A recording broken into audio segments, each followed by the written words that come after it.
11 गुंबदों वाली तारीखी शाहजंगी ईदगाह की ये इमारत 300 बरसों से जायद की तारीख अपने अंदर समेटे हुए है। ये शानदार इमारत बिहार और मगरबी बंगाल की सरहद पर वाक़ है। तारीख में दर्ज है कि मुगल बादशाह फर्रुख सैर ने सन 1713 में बंगाल के सफ़र के क़याम के दौरान 11 गुंबदों वाली ईदगाह कायम करने का हुक्म दिया था और इसके बगल में एक वसी व अरीज तालाब की खुदाई कराई थी।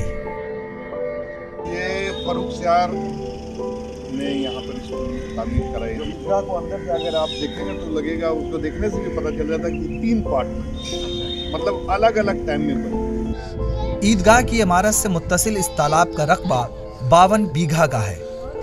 इसका इस्तेमाल मुकामी लोग नहाने, कपड़ा धोने के अलावा पीने के लिए भी किया करते थे, लेकिन गुजरते वक्त के साथ इसका पानी आलूदा होता गया।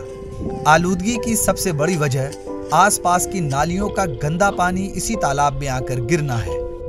तालाब से जो है पानी से खाना भी बनाते थे, कपड़ा भी धोते थे, लेकिन खाना जो बनते थे इसलिए पानी बहुत साफ था, बहुत साफ था। अभी पानी जो है गन्ना के बाद पानी जो आती है हुकूमत को मुताद्दिद मरतबा इस ताल्लुक से आगाह भी कराया गया, लेकिन अफसोस कि इस पर अभी तक कोई एक्शन नहीं लिया गया। जब तक इस एरिया का ड्रेनेज प्रॉब्लम, निकासी का रास्ता नहीं निकलेगा, पानी का यहाँ से सोल्यूशन होने वाला है। पानी जमा हो गई, गंदा पानी तालाब में जाएगा। अगर तालाब को कमेटी की तरफ चारों तरफ से हम लोग घिरवा भी देते हैं तो उसका सोल्यूशन नहीं हो सकता। खदशा यह है कि अगर नालियों का गंदा पानी तालाब में इसी तरह गिरता रहा और इसका कोई तदारुक न किया गया तो ये तारीखी तालाब गंदगी और गलाजतों से न सिर्फ भर जाएगा बल्कि इसका वजूद ही मिट जाएगा।